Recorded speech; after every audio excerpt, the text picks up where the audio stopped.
आज हम सीखेंगे मेजरमेंट ऑफ लेंथ और large distances by indirect methods. इसमें हम सबसे पहले सीखने जा रहे हैं how to find diameter of the moon. Moon का साइज कैसे फाइंड किया जाए। मून पर दो डायमीट्रिकली अपोजिट पॉइंट सिलेक्ट कर लो, उनके नाम है ए एंड बी। अब अर्थ पर खड़े होकर किसी पॉइंट पी से पहले आप पॉइंट ए को देखो टेलीस्कोप से। अब आप अपने उस टेलीस्कोप को रोटेट करो और बी को देखो। हमारे पास ऐसे इंस्ट्रूमेंट्स होते हैं जिनसे ये फाइंड किया जाए कि टेलीस्कोप को कितने एंगल से रोटेट किया गया है। Let us assume we have rotated our telescope by an angle theta.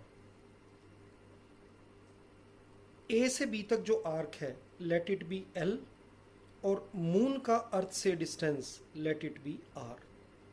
Moon का अर्थ से डिस्टेंस पी बी या P A which is represented by R, इसे आसानी से फाइंड किया जा सकता है। आज ही हम सीखेंगे। अब हमने ये देखा कि हमारा टेलीस्कोप कितना घुमाया गया है। ये एंगल थीटा भी हमारे पास है, और एक फॉर्मूला आपको पिछली क्लासेस में मैंने बताया, angle is equal to arc upon radius. यहां पर एंगल कितना है theta, arc L, radius R. आप फाइंड क्या करना चाहते हैं? आप फाइंड करना चाहते हैं मून का डायमीटर ए बी। ये अप्रोक्सीमेटली इस आर्क लेंथ एल के इक्वल ही होगा। तो अब अगले स्टेप में हम एल को अप्रोक्सीमेटली ए बी से रिप्लेस कर देंगे। हम इसे कह सकते हैं we get theta is equal to A B upon R, because L is approximately equal to A B. A B is approximately equal to L. हमें ए बी फाइंड करना है, इनको मल्टीप्लाई कर दो। A B is equal to R into theta. जैसा कि मैंने आपको पहले बताया, इसमें से R distance of moon from the earth है, वो हमें पता है। Theta is the angle by which we have rotated our telescope. यहाँ एक पॉइंट ध्यान रखना है कि थीटा डिग्रीज में नहीं होना चाहिए। थीटा की वैल्यू डिग्रीज में नहीं हो। थीटा किस में होना चाहिए? एंगल किस में होना चाहिए? रेडियंस में। Degree to radian, radian to degree का कन्वर्जन मैंने आपको मैथमेटिकल टूल्स में समझाया हुआ है।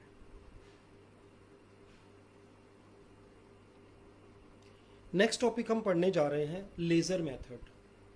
लेज़र की फुल फॉर्म क्या होती है? Light amplification by stimulated emission of radiations. Laser की हेल्प से हम वो ऑब्जेक्ट्स जो बहुत ज़्यादा डिस्टेंस पर नहीं है, जैसे कि स्टार्स वगैरह, उनको छोड़कर नियर बाय ऑब्जेक्ट्स जैसे कि कोई नज़दीक का प्लैनेट या कोई सैटेलाइट जैसे कि मून, या अर्थ पर कुछ ऑब्जेक्ट्स जो few kilometres, few hundred kilometres दूर हैं, उनका डिस्टेंस फाइंड कर सकते हैं। लेज़र इलेक्ट्रोमैग्नेटिक वेव्स होती हैं और इनकी वेलोसिटी लाइट की वेलोसिटी के इक्वल होती है। लाइट की वेलोसिटी को c से रिप्रेजेंट करते हैं फिजिक्स में, और इसकी वैल्यू होती है 3 लाख किलोमीटर पर सेकेंड अप्रोक्सीमेटली, यानी कि 3 इंटू 10⁵ किलोमीटर पर सेकेंड। हमें SI यूनिट्स को यूज़ करना है जो कि डिस्टेंस के लिए मीटर होती है, तो हम इसको करेंगे 1000 से मल्टीप्लाई। आज के बाद हमेशा हम c की वैल्यू क्या लेंगे? 3 इंटू 10⁸ मीटर पर सेकेंड। अब मान लीजिए ये हमारा एक नियर बाय ऑब्जेक्ट है, या कह लें कि मून है। अर्थ से हमें इसका डिस्टेंस फाइंड करना है, जिसका पिछली डेरिवेशन में हमने डायरेक्ट यूज किया था। Here we are on the अर्थ।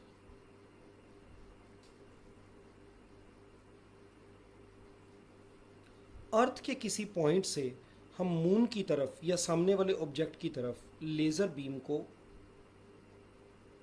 छोड़ेंगे।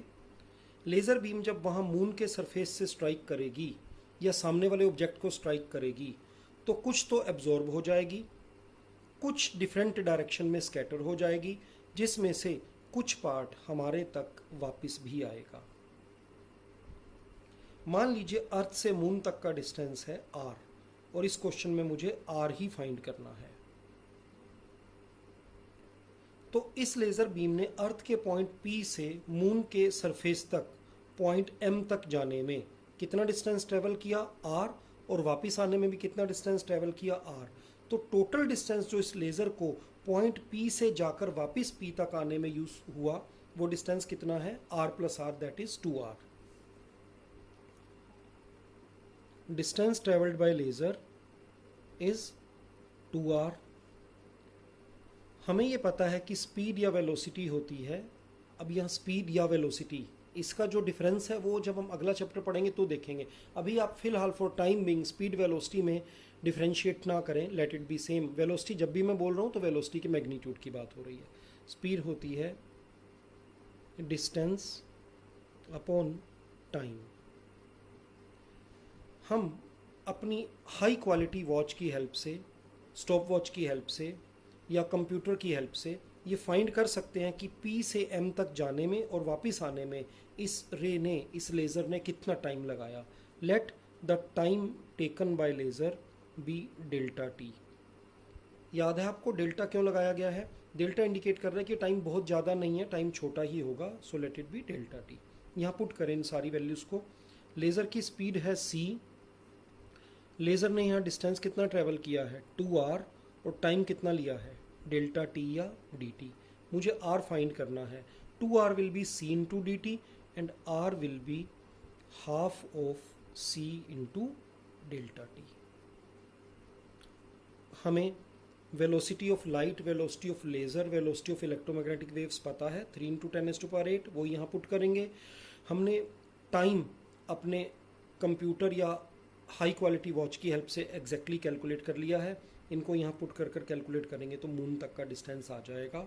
इस मेथड से हम मून का डिस्टेंस या वेरी नियर बाय प्लैनेट्स का डिस्टेंस या अर्थ पर कोई ऑब्जेक्ट जो फ्यू 100 किलोमीटर्स तक दूर है और हमारे को दिखाई भी दे रहा है उसका डिस्टेंस फाइंड कर सकते हैं। अब यहाँ एक क्वेश्चन आता है कि लाइट को यहाँ पर हमने नॉर्मल लाइट को यूज़ क्यों नहीं किया, वो मैं आपको नॉर्मल क्लास में बताऊंगा। नेक्स्ट हम पढ़ने जा रहे हैं राडार।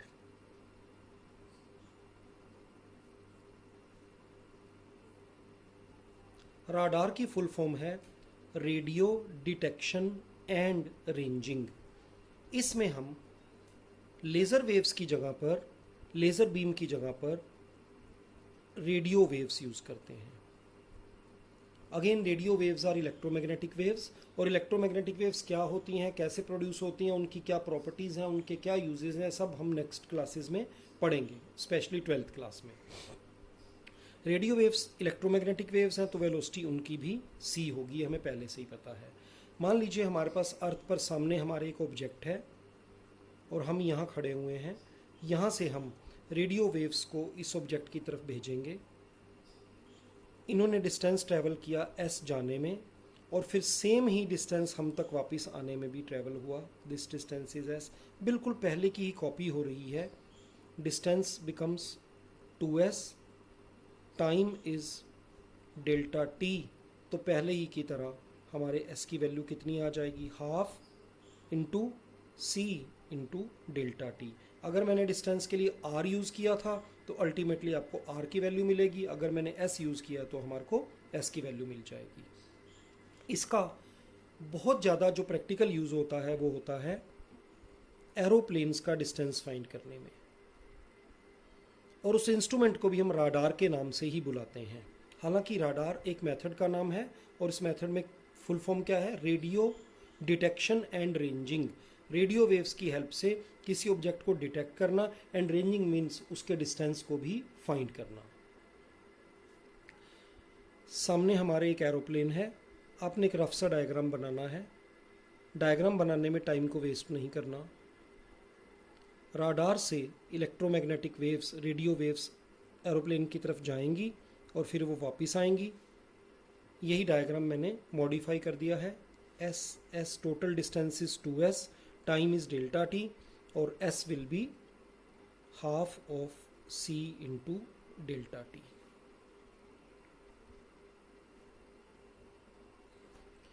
नेक्स्ट हम पढ़ने जा रहे हैं sonar method. Sonar stands for sound navigation and ranging. Sound waves की हेल्प से किसी ऑब्जेक्ट का डिस्टेंस पता करना, किसी ऑब्जेक्ट को डिटेक्ट करना। इसमें हम अल्ट्रासोनिक वेव्स को यूज़ करते हैं। जैसे लेज़र मेथड में लेज़र बीम को यूज़ किया था, राडार मेथड में रेडियो वेव्स को यूज़ किया था, सोनार मेथड में हम अल्ट्रासोनिक साउंड वेव्स को यूज़ करते हैं। आपको पता होगा ह्यूमन बींग्स 20 हर्ट्ज से 20,000 हर्ट्ज तक की फ्रीक्वेंसी को सुन सकते हैं। अगर किसी साउंड वेव की फ्रीक्वेंसी इससे ज़्यादा हो, 20,000 हर्ट्ज से ज़्यादा हो, फ्रीक्वेंसी एफ या न्यू से रिप्रेजेंट की जाती है। If it is greater than 20,000 hertz then such waves are called ultrasonic waves. Normally इनका यूज़ ओशन में किसी ऑब्जेक्ट के डिस्टेंस को फाइंड करने के लिए किया जाता है। ये हमारी एक शिप है। रफ सा एक डायग्राम आपको बनाना है और ओशन बेड पर यहाँ पर कोई एक ऑब्जेक्ट है। शिप से हम अल्ट्रासोनिक वेव्स को इस ऑब्जेक्ट की तरफ फेंकेंगे। When these rays go to the object, some part get absorbed, remaining part get scattered. वो स्कैटर्ड में से, रिफ्लेक्टेड में से कुछ पार्ट हमें यहाँ पर वापस रिसीव होगा। अब स्कैटरिंग और रिफ्लेक्शन में क्या डिफरेंस है, ये सब हम वेव्स में पढ़ेंगे 12th क्लास में। मान लो इसकी डेप्थ है d, तो इन वेव्स ने जाने और आने में जो टोटल डिस्टेंस ट्रेवल किया है वो डिस्टेंस कितना हो गया, 2d। क्योंकि यहाँ पर साउंड वेव्स हैं, इलेक्ट्रोमैग्नेटिक वेव्स नहीं हैं, इसलिए इनकी वेलोसिटी को c से रिप्रेजेंट नहीं किया जाएगा, इनकी वेलोसिटी को v से रिप्रेजेंट किया जाएगा। ये लाइट के इक्वल नहीं होगी। ये डिपेंड करता है कौन से मटेरियल में वेव्स चल रही हैं, वाटर में चल रही हैं, एयर में चल रही हैं, उस हिसाब से उनकी वेलोसिटी होगी। साउंड की वेलोसिटी को भी हम 11th क्लास में ही लास्ट चैप्टर्स में फाइंड करेंगे। बाकी सारा प्रोसेस आपने पहले ही कितना फॉलो करना है। Distance is equal to 2d, speed is distance upon time. Velocity के प्लेस पर हमने रखना है v, स्पीड के प्लेस पर v, डिस्टेंस में 2r की जगह 2s की जगह 2d और टाइम लगा डेल्टा t या dt या t। यहाँ से हमें d फाइंड करना है, तो we get d will be half of v into dt। हम न्यूमेरिकल्स में देखेंगे कि हमें velocity of sound waves, ultrasonic waves in water या एयर दी गई होगी। ये भी बताया जाएगा कि एक ऑब्जेक्ट को देखने में, वहाँ तक वेव्स के जाने और आने में कितना टाइम लगा। हम सिंपली इस फार्मूला में पुट करेंगे और हमारे को उस ऑब्जेक्ट का डिस्टेंस आ जाएगा।